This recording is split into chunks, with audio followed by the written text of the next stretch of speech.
Hey guys, I'm going to do a quick video here of how I build stands, so a couple of you can figure out how to do it. If it helps anybody out, that's great.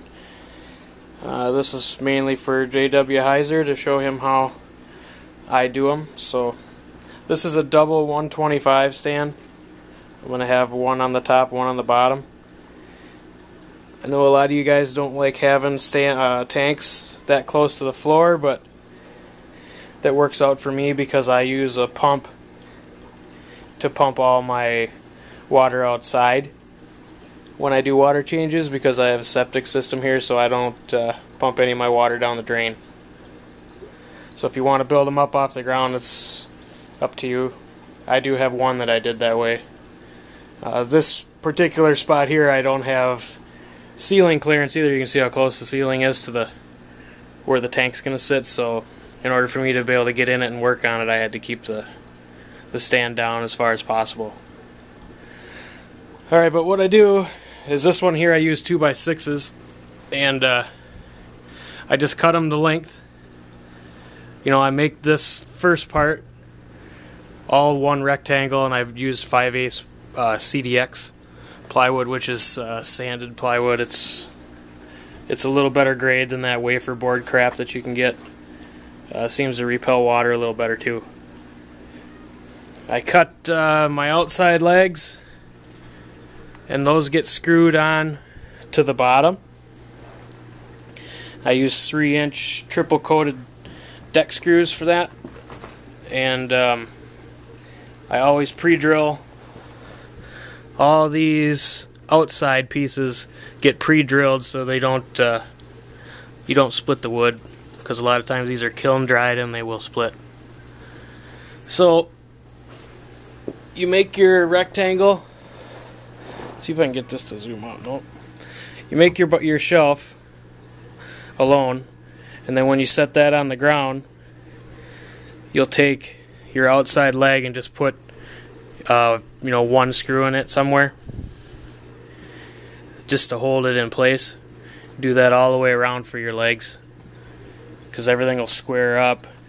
Once you get the next section on, it'll square these legs up. So if you cut all your shelf dimensions are the same, it's gonna be square no matter how you do it. You can't really mess it up.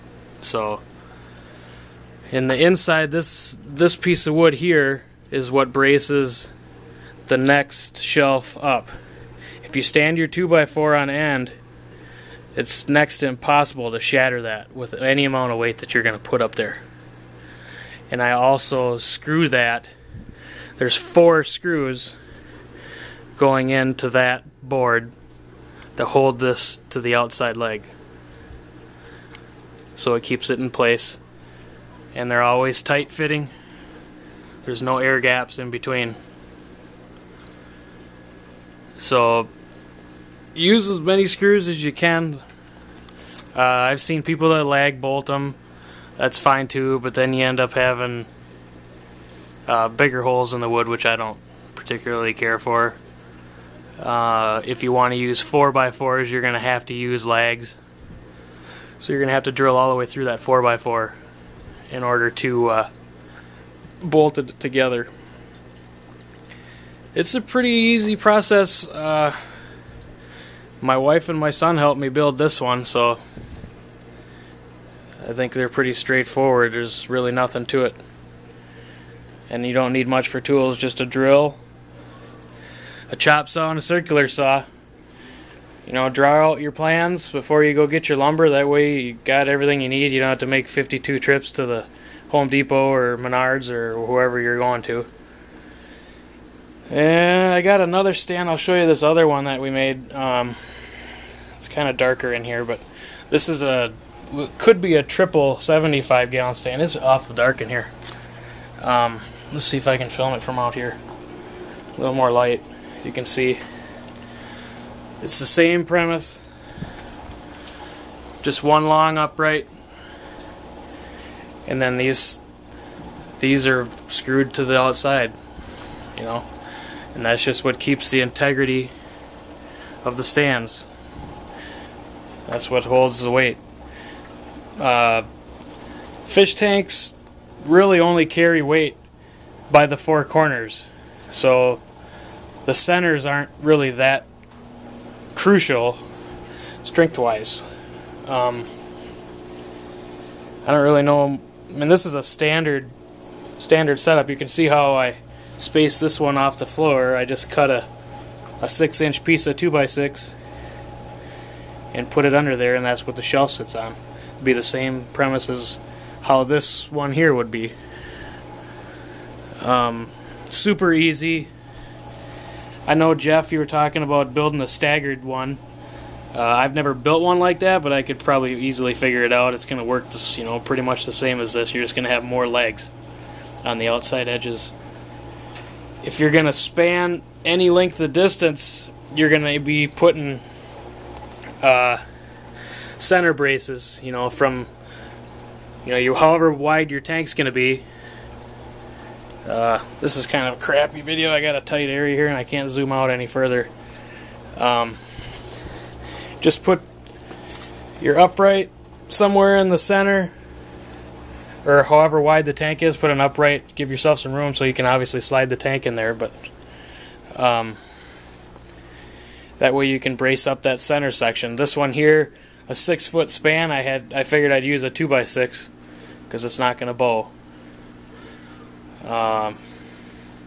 Hopefully this video helped. If there's any questions, I'd be happy to answer them.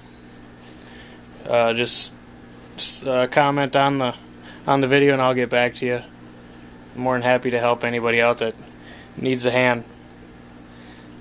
Just one more thing, I also put on the inside, there are braces on the inside too, just so we don't get any flexing on the plywood. But that's it, guys. Hopefully this will help anybody out that's going to be building one or wants to see how simple it really is. I would never build a stand without these. If you're just going to put your shelf on and you're going to hold it together with 4 screws, that's putting a lot of faith in them screws. A lot of faith in the shear strength of them screws. If this thing racks one time, snaps a screw, you're going to be having a flood on your hands. So make sure these go in there. Figure out a way to do it. The only other way around is to use lag bolts. And even then, you got to figure a 125 weighs, I don't know, the tank's 150 pounds, say. Water's 8 pounds a gallon. With rock and everything else, so you got 1,500 pounds on that one shelf. So think about that when you're building. All right, guys, I got some update videos I'll be coming up with on the gorillas and stuff. So I'm out of here. Thank you.